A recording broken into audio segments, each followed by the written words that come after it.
আসসালামু আলাইকুম ওয়া রাহমাতুল্লাহ। সম্মানিত দর্শক, স্ক্রিনে যে ফটোটি দেখেছেন এই ফটোকে কেন্দ্র করে আজকে সোশ্যাল মিডিয়ায় কিছু মিথ্যাবাদীরা সাইফুল আজম বাবর আল আজহারি সাহেবকে নিয়ে মিথ্যা গুজব ছড়াচ্ছে। তিনি নাকি কোরআনুল কারীমের উপরে নাকি মোবাইল রেখেছেন। আপনারা স্ক্রিনে ভিডিওটি লক্ষ্য করুন। স্ক্রিন দেখাচ্ছি, আমার পিছনে দেখতে পাচ্ছেন। এই স্ক্রিনে তিনি সামনে কোরআন শরীফ রেখেছেন, কোরআনের উপর তার মোবাইলের স্ট্যান্ডটা লিখেছেন।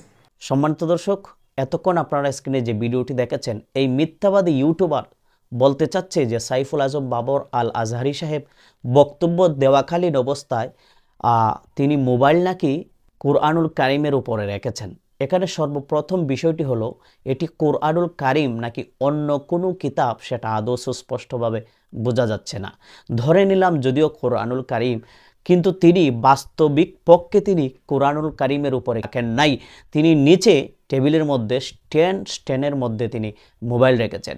এই ভিডিওটি আপনার স্ক্রিনে লক্ষ্য করুন, তারপরে আপনারা এটা নিয়ে সন্দেহ দূর হয়ে যাবে আশা করছি। এই হচ্ছে কিতাব, এটা হাদিস শরীফ, ঠিক আছে। আমি মোবাইল রেখেছি আমার স্ট্যান্ডের মধ্যে, এটা হচ্ছে স্ট্যান্ড। আমি এটা এখানে রাখি নাই, এটা এখানে রেখেছি, মোবাইলটা এখানে রেখেছি, ঠিক আছে।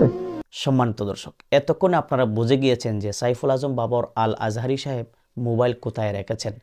সুস্পষ্ট বোঝা যাচ্ছে তিনি কিতাবের উপরে তিনি মোবাইল রাখেন নাই, তিনি আলাদাভাবে একটা জায়গায় মোবাইল রেখেছেন।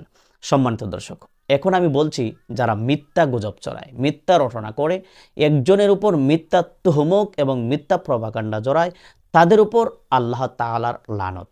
আল্লাহ তাআলা পবিত্র কোরআনুল কারীমের মধ্যে বলেছেন, লানাতুল্লাহি আলাল কাযিবিন, মিথ্যাবাদীদের উপরে আল্লাহ তাআলার লানত। যারা কোনো বিষয়ে তথ্য না নিয়ে, গবেষণা না করে, রিসার্চ না করে, সঠিক তথ্য না জেনে ভুলভাল মিথ্যা অপবাদ ছড়ায়, তাদের উপর আল্লাহ তাআলার লানত। তারা মিথ্যাবাদী। সো আমি এই ইউটিউবারকে বলবো, তাকে দেখে মনে হচ্ছে মাদ্রাসার বারান্দায় একদিনও যায় নাই, কিন্তু একজন আলেমকে নিয়ে এসে সমালোচনা করতে একটুও তার বুক কাঁপলো না। আল্লাহ পাক যেন তাকে সঠিক ইসলাম বুঝে চলার তৌফিক দান করেন। আসসালামু আলাইকুম ওয়া রাহমাতুল্লাহ।